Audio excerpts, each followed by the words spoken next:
Good afternoon. I'll be covering aftermarket ECMs for vehicles. This is for automotive class 835 vehicle system electronics.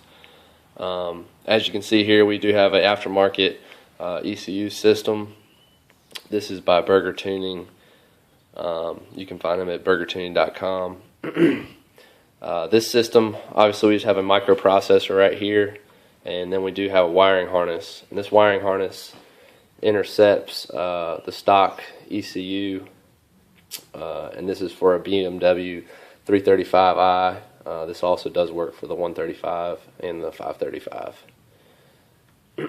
Okay, so I'm just going to briefly go over the installation process, and then we'll obviously get into some of the software features, and we do this via USB, and then we'll get into a little bit how the system actually works from engineering, software, and electrical. So right here I did pull out the stock ECU. This is a Siemens electronic control module. So basically I unhooked it. You see we have 4 pins, or 4 sets of pins here, and we'll basically be intercepting those with the electrical harness that I just showed you. And so let me go ahead and get this installed, and then we'll get into some of the software features and then also how it works. Okay, so I just got done installing the JB4 on my 335i.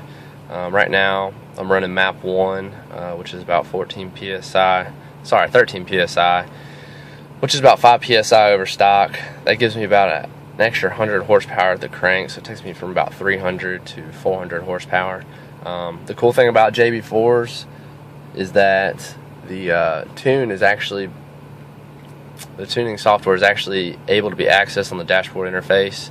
So if I just hold these 2 buttons down, that takes me into the command center. I can select maps. For instance, right now I'm in the map 1, which is 13 psi, but if I can click up just as easily to the second map, which is 14.5 psi, which is supposed to be used with downpipes. And then we've got a bunch more maps right here, so about 6 in all. I'm not going to go through each one of them. But then if we go into Speedo category number 1, I guess if you will, this is where we read codes. So this will just kind of spit out a sequence of numbers, which will then you can go look up in an owner's manual or the shop manual. 2,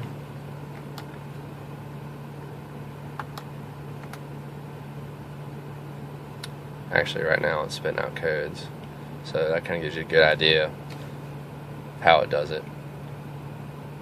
So each blink of the hazards is the end of the code. Alright, so going to Speedo 2, that is basically all the gauge hijacking. So I can put basically my boost on my fuel, or I can put it on my oil temp.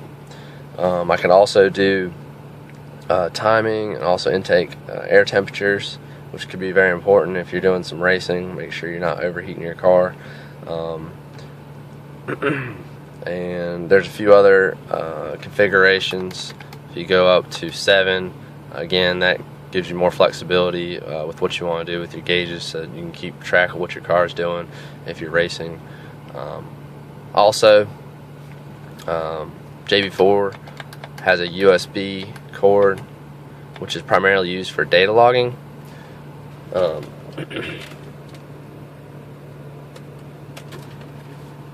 So here's the data logger. I know it's kind of hard to read, but I can pretty much log pre-boost, pedal position, RPM, target, throttle position, ignition advance, trims, and my air-fuel ratio. There's even more on here. I won't get into all of them, but what I'll do is I'll go around the block, do a little data logging, and then I'll bring it up onto the web page so you can get a closer look at it.